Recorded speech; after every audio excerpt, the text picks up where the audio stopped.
Magandang araw sa atin lahat mga kababayan, saan man panig kayo ng daigdig naron. Dito na naman tayo sa another episode ng ating vlogs, Badong Aratilis po. Pag-uusapan natin ngayon, ito po, no,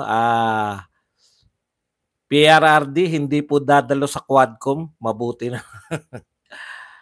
Yung mga atake po nila kay BP Sara, nakita ko lang to, hindi ko nare-realize bigla ko na pa, oo nga, no.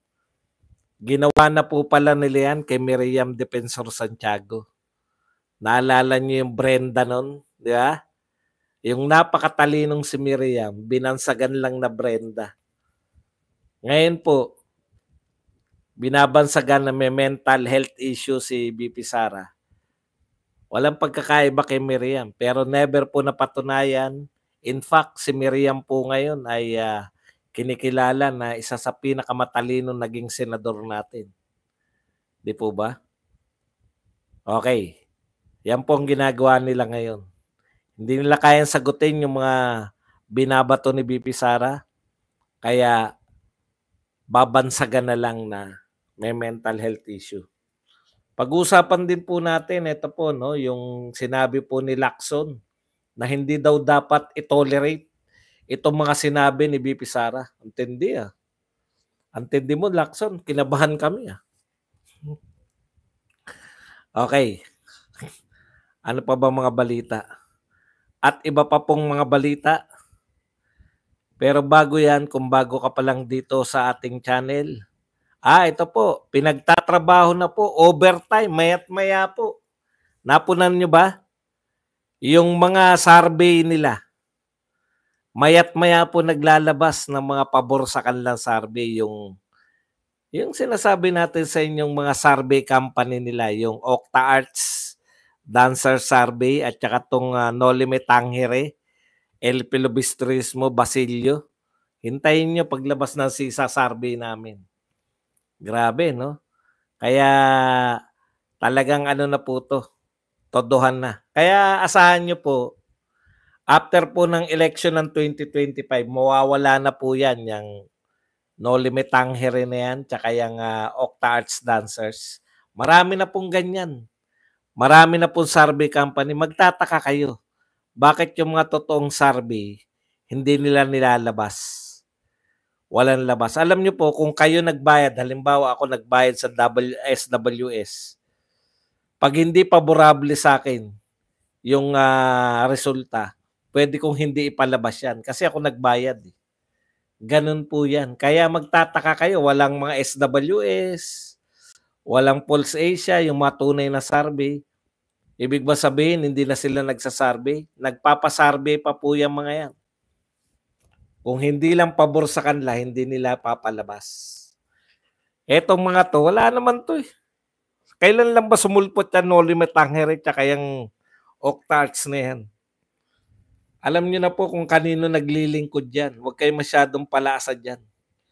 Akalain nyo kulelat si BP Sara? Putang nanunguring survey yan. Kalokohan. Sa mga totoong survey, Pulse Asia, tsaka sa SWS, lagi nangunguna si BP Sara. Pagdating sa survey nila, ano yan, iba-ibang mga tao. Kaya mawawala na po ng silbi ang survey niyan. Okay, yan po ang mga pag-uusapan natin. Pero bago yan, Virgo, thank you very much sa 99 pesos na pangkape. Good evening, Sir Badong. Pero bago yan,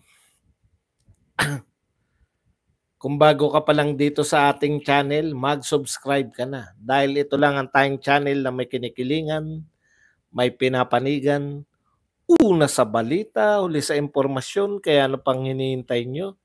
Pindot na. Okay.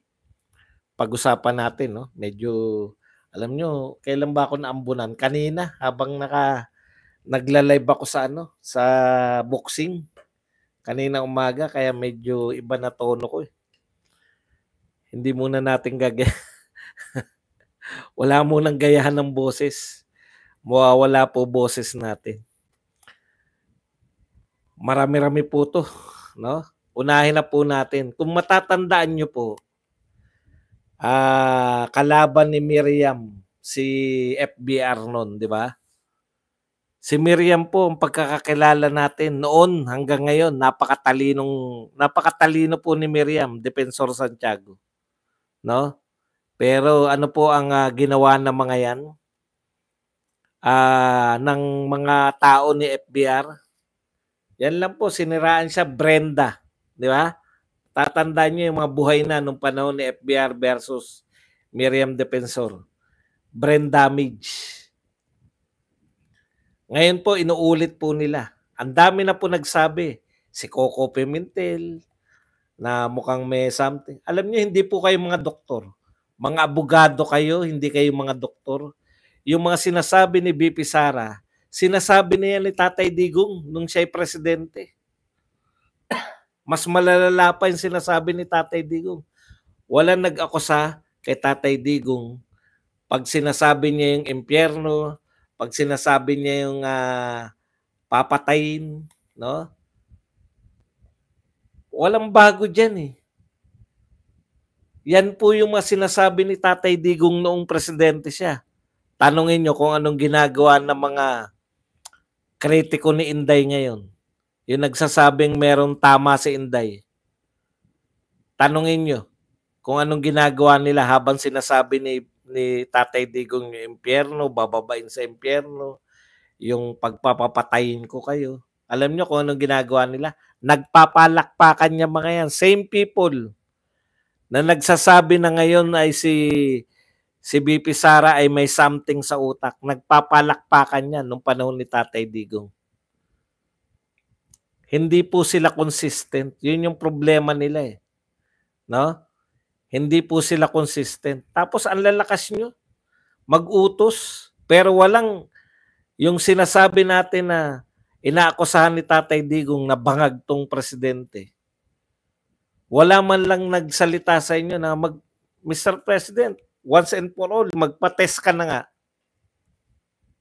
Di ba? Sabay kaya kayo, Mr. President, tsaka BP Sara. Yung isa psychological test, yung isa naman ay hair follicle test. Para makita talaga ng taong bayan kung sino may tama. Di ba? Once and for all. Tapos ngayon, nanghihinayang tayo. The best president that we never had. Tama ba yung English ko? Miriam Defensor Santiago. Di ba? Ngayon, nanghihinayang tayo. Pero noong panahon na yun, Brenda ang tawag natin. Nakikibrenda rin tayo. Brain damage. Di ba yung ibig sabihin ng Brenda? Brain damage. Depende po yan eh. Minsan, ginagamit talaga ng mga politiko. Tingnan po ninyo, nung tayo nakikinig ng live kay BP Sara, wala pa yung mga politiko na yan. Ang galing ng dating, di ba?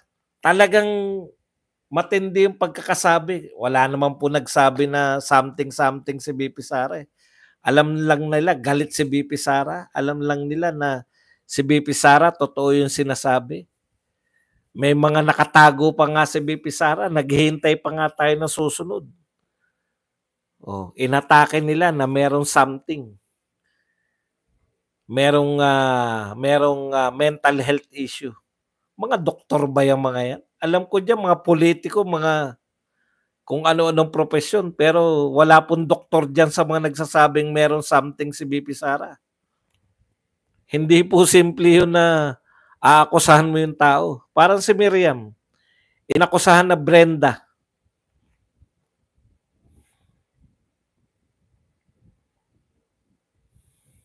Tapos nang hinayang tayo. Kaya lang, tapos na siya yung panahon niya, yung panahon ni Tatay Digong, yung kinalaban niya si Tatay Digong. Tapos na yung panahon niya nun, meron sakit na siya nun. Okay, tuwan-tuwa po talaga ako eh. Formal na po nagpahayag si Tatay Digong na hindi siya dadalo. No? Dito po, at siya po ay nagbigay ng sulat. Ayon po sa kanyang sulat, ito po ang mga dahilan ng hindi niya pagdalo. Una, pinaglalaroan ko lang kayo. Ikalawa, ang dali niyong utuin. Ikatlo,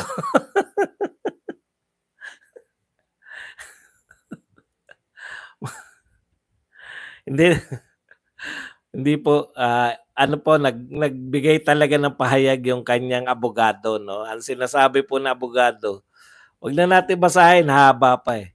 Ang sinasabi po ng abogado ay, hindi makakadulo si Tatay Digong dahil wala naman talaga siyang balak dumalo.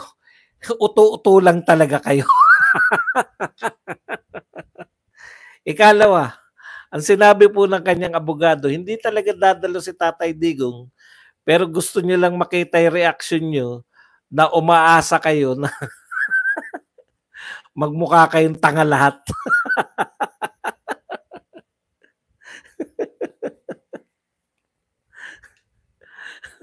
Ang mga umasa, no? Asang-asa sila, eh, no? Sabi ni Tatay Digong ganito, eh, sabi ni Tatay Digong, "Anytime." 'No, gusto ko rin talagang ano, eh, gusto ko rin talaga magpahayag ng mga saloobin ko tungkol sa war on drugs. Anytime, imbitahan niyo ako. Yung mga ototo, nag-imbita naman yung mga ototo.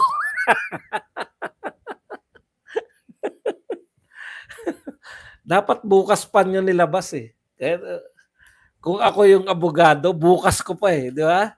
Bukas pa dapat para ngayong gabi nagpaplano sila, "O ikaw eto ang dialogue mo, eto pupuruhan mo, 'Pag sinagot ni Digong eto, eto naman ang sasagot." Pagka ano, dapat pinagplano mo muna na bago niyo sabihin na pinaglalaruan lang.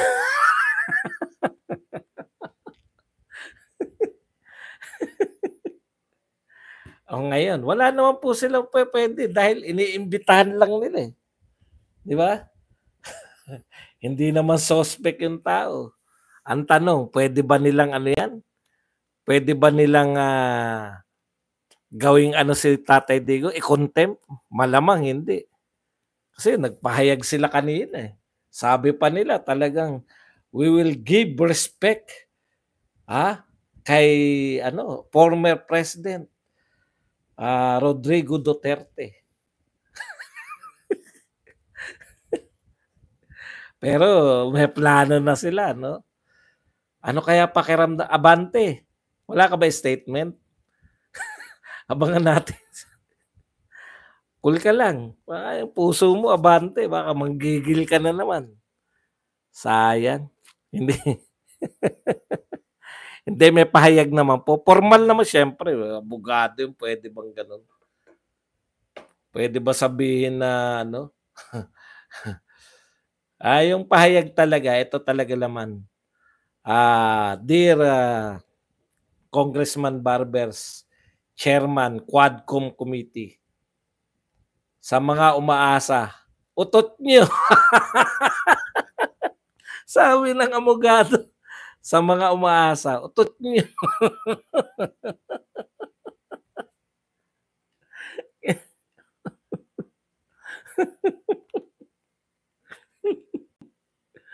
Bawing-bawi kami. Ngayon kung ano na naman sasabihin, ano kaagad si ano, eh, sabi kaagad nito ni ano, ni anong pangalan 'to?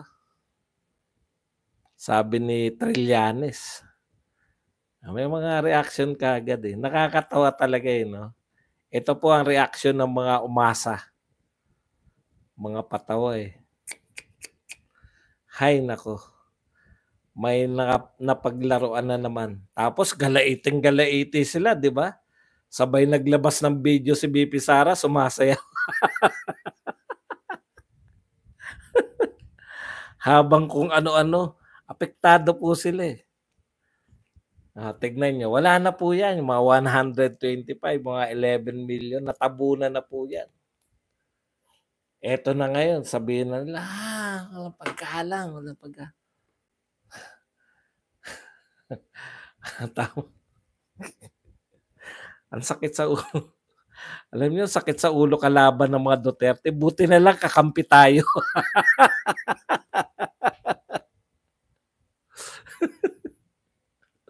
Buti na lang kakampi tayo ng mga Duterte 'no. Kasi talagang putya, eto na pagkakataon natin baka nagpaplano yung mga yan, eh, putya ikaw 'to, ikaw ang babanat dito, sa may yung suhol, ay yung ano, yung reward system. Ikaw naman yung dun sa drug lord, yung kinongratulate niya. Ikaw naman dito sa kay Garma, yung kanilang ano, bakit malapit kay Garma. Ikaw naman, may kanya-kanya ng trabaho. Stick to the plan tayo, Stick to the plan. Puta, malaki 'to. Malaking balita 'to. Sikat tayo lahat. Sisikat tayo talaga. Sabay nagpadala ng ano 'no, ng yung abogado ni Tatay Digong. To all members of Quadcom, oh. Hindi po makakadalo si Tatay Digong dahil pinaglalaroan lang kayo.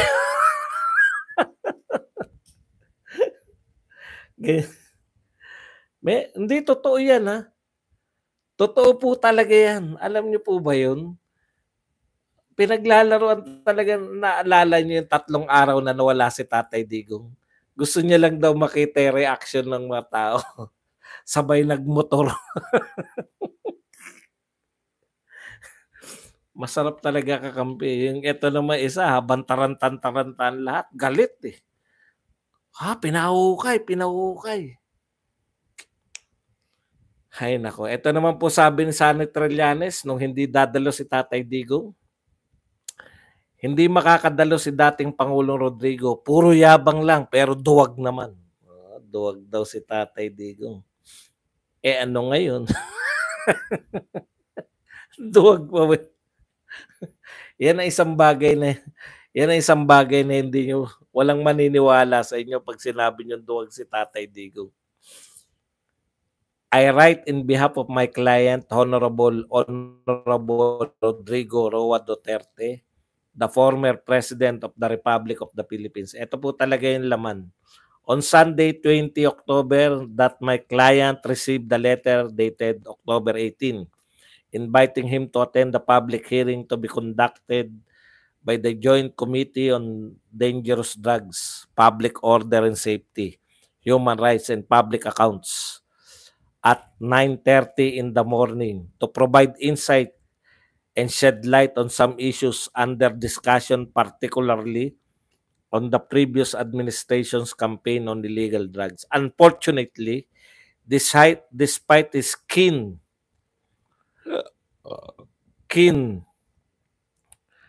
at intention to attend, unfortunately, sa kasawiang palad, kahit gustong-gusto ng aking kliyente na umattend, my client respectfully manifests that he cannot attend the public hearing set on 22 October 2024.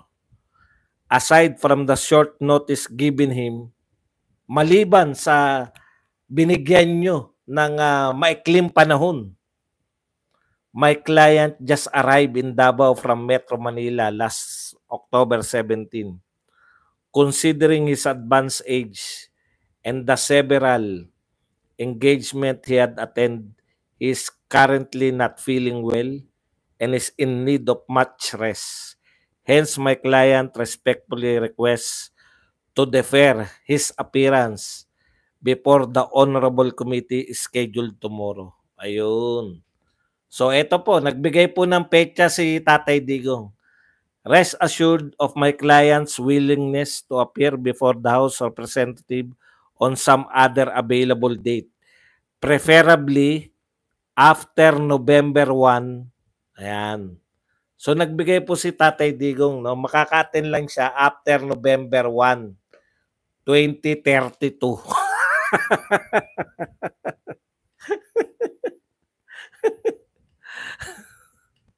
So aatin lang po si Tatay Digong after 1 November 2032.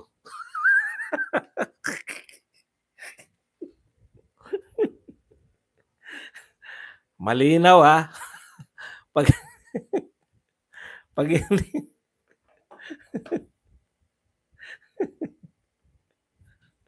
ikot ay ano ba 'yun? Mali pala basa ko. After November 1, 2028. Ayun pala mali. 2028 naman pala. Ang sarap tumawa 'no? Ibang klase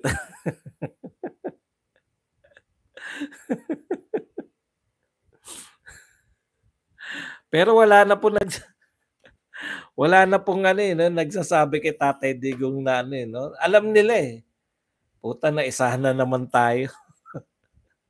Nag-iinuman siguro mga quadco. Imbis na nagpaplano, puta mag-inuman na lang tayo. Paduano, ilabas mo na yung mga ninenok mong ano, hopya. Lahat ng mga hopya ninenok mo kay Marcoleta, labas mo na, pulutan natin.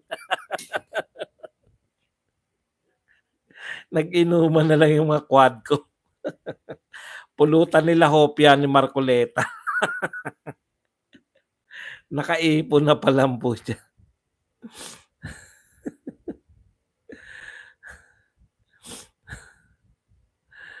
Ayan.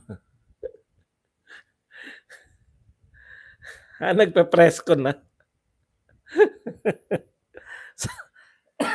Sa sama ng loob, nagpresko na tuloy.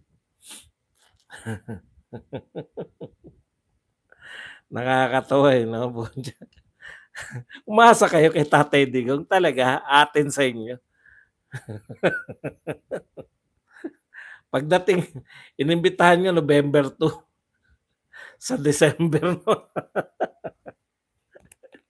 Sa December naman sabihin niya.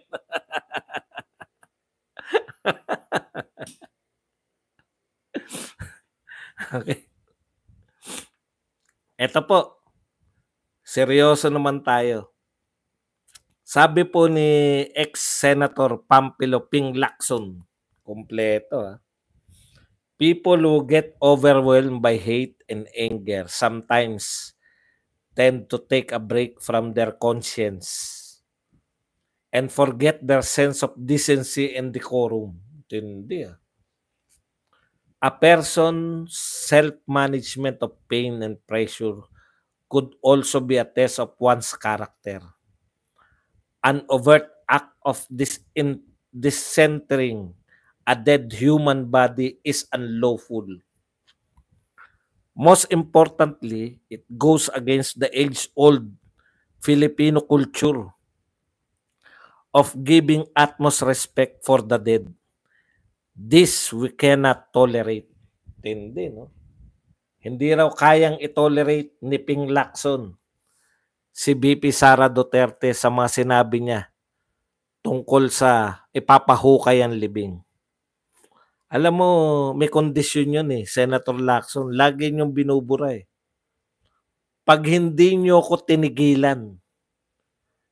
Ikaw ba, Senator Lacson, sang-ayon ka na tama ang ginagawa ng mga congressman? No? Tama ang ginagawa ng mga congressman kay VP Sara? Hindi naman Kaya sabi, ang inuna nga ni VP Sara, pag hindi nyo ako tinigilan, meron po yung pag hindi nyo ako tinigilan.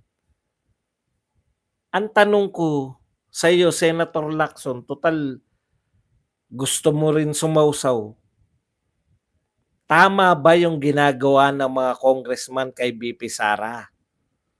Na kahit walang kaso, imbestiga ng imbestiga. Yun kasi yung tuntungan niya Pag hindi nyo ko titigilan, huhukayin ko. Kaya naman nilang patigilin yan Kaya naman ng magkapatid na Amy Marcos at Bongbong Marcos na patigilin yung mga congressman. Actually, Yun yung tuntungan nun. Pag hindi niyo ako tinigilan, hindi po yung trip ko lang, hukayin ko kaya yung libing ni Marcos. Hindi po ganun. Di ba? Okay, speaking, sinasabi nyo, we cannot tolerate. Nang we ka pa eh. Dapat ikaw lang, I cannot tolerate. Dinamay mo pa yung buong mamamayang Pilipino eh. Teka muna, may nagpakape ng pabilyar.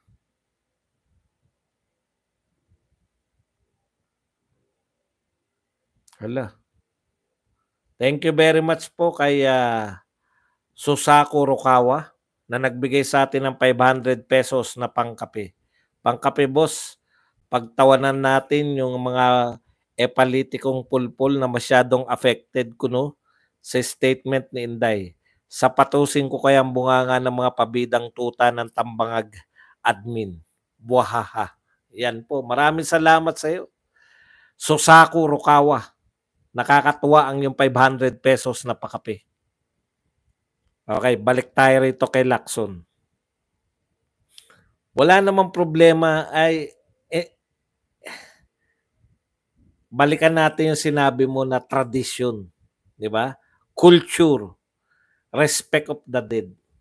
Alam mo, yung mga congressman, may tradition din yan, hindi nga nila ginalang. Tradition po nila na yung budget ng Vice President, di ba? Huwag nang busisiin bilang paggalang sa Office of the Vice President. Gusto nyong igalang yung tradisyon natin sa mga patay. Pero ayaw nyo namang igalang yung old age tradition na ginagawa ng mga congressman sa pagbabudget sa Vice President. Di ba? Okay. This we cannot tolerate. Ang gandang pakinggan, no? Hindi natin matotolerate tong salita ni BP Sara. Ano po yung kaya nyong itolerate? Kaya nyo po bang itolerate yung pagnanakaw? Kaya nyo po bang itolerate yung budget ng PhilHealth ay nililipat sa kung hindi na natin alam kung saan? Nililipat po sa mga unprogrammed funds.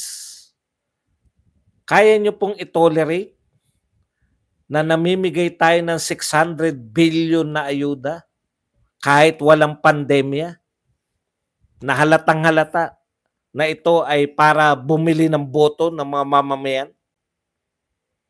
Puta, nilegalize nyo na yung pagbili ng boto. Di ba? Sa pamamagitan ng pag-aayuda. Kaya nyong itolerate na may 1.4 billion tayong budget sa flood control na hindi naman nakikita. Isang bagyo lang nasira daw dahil binangga ng 5,500 project. Binangga ng barko. Kaya nyong itolerate na walang aksyon ng gobyerno sa patuloy na pagtaas ng presyo ng bilihin? Kaya nyong itolerate na mangungutang tayo sa World Bank dahil sa health? Gagastos tayo ng health, rural health, samantalang yung PhilHealth na 90 billion kukunin para ilagay sa unprogrammed funds. Kaya mong itolerate yung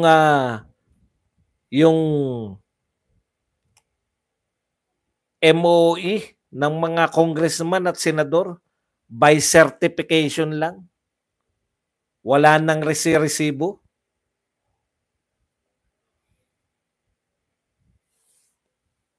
Grabe naman. Hindi mo matolerate yung sinabi ni BP Sara. Salita lang yun. Pero yung kagutuman ng mga Pilipino, 1/4 ng mga Pilipino, gutom. Kaya mong itolerate na walang ginagawa yung gobyerno para sa kagutuman ng mga Pilipino? Yun yung problema eh, no? Masyado tayong magagaling magsipagsalita laban sa kalaban nyo. Ano mali sa sinabi ni BP Sara? Alam po ninyo, iyan na magpapanalo kay BP Sara. Sa panahon na kinakailangan namin ng kumukontra. Wala na kumukontra, lahat kakampi na ni BBM kahit panay kapalpakan ng ginagawa. May magpapaalala sa atin na wala tayong number 1. May nagpapaalala sa atin na yung presidente natin ay walang proyekto, walang malinaw na direksyon ng bansa. Na ang Pilipinas ay nahuhulog unti-unti papunta sa road to hell na ang Pilipinas dahil walang direksyon. Walang malinaw na direksyon ng Pangulo. Mas gusto namin na may nagsasalita ng ganyan, may nagsasalita ng katotohanan. At yung nagsasalita ng katotohanan, yun pa ang tatawagin ninyong may sapaw. Yung nagsasalita ng katotohanan, yung pa yung hindi nyo kayang itolerate. Pero lahat kaya nyong itolerate. Okay lang yung nakawan. Okay lang magbalik yung droga. Okay lang na magbalik yung krimen. Laganap na naman yung krimen.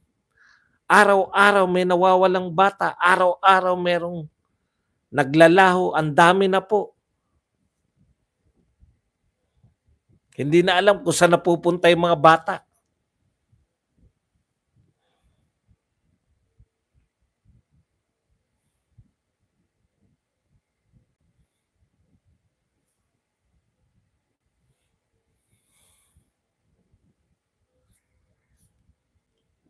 Overwhelmed by anger. Ang tanong, bakit po nagagalit si BP Sara? Bakit po galit na? Hindi tinatantanan eh. Kaya niya po nasabi yun. O alam nyo na ngayon. Kung sino mga hindi. Yan, matalino yan si Lacson. Kung sasabihin nyo lang na pamamili tayo na matatalino, yan po.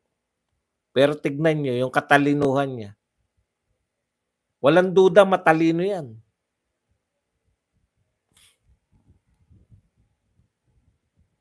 Pero yung nagsasabi ng totoo, nangyayari sa lipunan,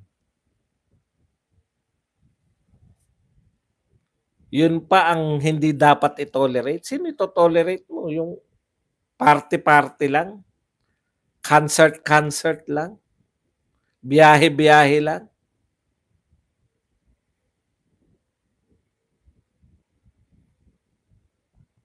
Okay. Eto, sabi naman na nagmamarunong na si Annalise Cuno. Ayaw ko, ang galing ng tao na to, no?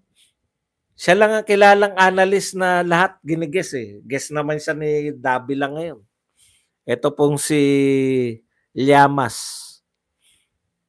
Ang sinasabi ni Llamas, yung ginawa raw ni BP Sara ang magpapasira sa kanya. Talaga Llamas? Sinira daw ni BP Sara sa pamamagitan ng press conference niyan ang kanyang sarili. Talaga?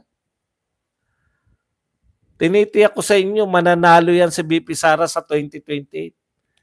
Dahil sa lahat ng politiko, siya lang ang nagsasabi ng katotohanan ngayon. At tapusin natin to sa pamamagitan ng pagpalag nitong gobernador ng Ilocos na nagngangalang Matthew Marcos Manotok. Basahin natin. Good afternoon, kakailan. I'm very saddened by the recent statements of our BP, Inday Sara Duterte. Siya po ay nalulungkot sa mga binitawang pananalita ni BP Sara. Most of all, I was shocked Na-shock po siya. Anak to ni Marcos eh. Ni Amy. Na-shock siya. Ganito siya ma-shock oh. I was shocked to hear that Senator Amy Marcos was included. Putang tindi. Na-shock ka? Na-included yung nanay mo sa tinira ni BP Sara? As Senator Amy has been a loyal friend and supporter to Sara for many years. Yun na nga eh. Yun na nga ang dahilan eh. Yun na nga ang dahilan kung bakit siya napaniwala ni BBM dahil sa nanay mo kay Amy Marcos. Magkakilala sila, magkaibigan sila. Ginamit ni Amy Marcos yung pagkakaibigan nila para mapapayag si BP Sara na maging vice president ni BBM. Hindi mo ba alam yun? Gobernador ka, matalino ka naman, manoto ka eh. In my few interaction with BP Sara, she was always friendly and professional. It's a very disheartening to see her making things personal. As many says, this is just politics. Ganun po ang mga Duterte. Marubdob ang kanilang pamumuno. Hindi po nila nahihiwala yung personal sa politics. Personal po nila, pinipersonal po nila yung paglilingkod sa tao. Eh sa inyo palang mga Marcos, ganyan. Iba yung personal, iba yung politics. Gawin nyo kayang personal yung politika. No? Personalin nyo. Yung nararamdaman kayo ng tao. It's very heartening to see her making things personal. As many says, this is just politics. I am reminded of MLK Jr. Di ko kilala si MLK Jr. Quote, darkness cannot drive out darkness. Only light can do that. Hate cannot drive out hate. Only love can do that. I hope BP Sara finds peace and we wish her well. Hindi, no? Alam nyo, kamag-anak nyo rin. Yung tsuhin mo, tsaka yung pinsan ng nanay mo, ang sumasalbahe kay BP Sara Duterte. Eh, hindi kayang kontrolin ng nanay mo eh. Ang papel ng nanay mo para siyang garantor. Alam mo yung garantor na nangungutang? Okay, magbayad yan. Pautangin mo yan, kilala ko yan eh. Okay yan. Nung napautang na't naniningil, kala ko ba okay magbayad? Hindi ko rin nga alam eh. Bakit hindi na okay yan ngayon? Dati okay naman yan. Yan yung papel ng nanay mo. Nung manalo na kayo, yung tsuhin mo, nanalo na, hindi naman pala kayang kontrolin ng nanay mo. Iba na may kontrol.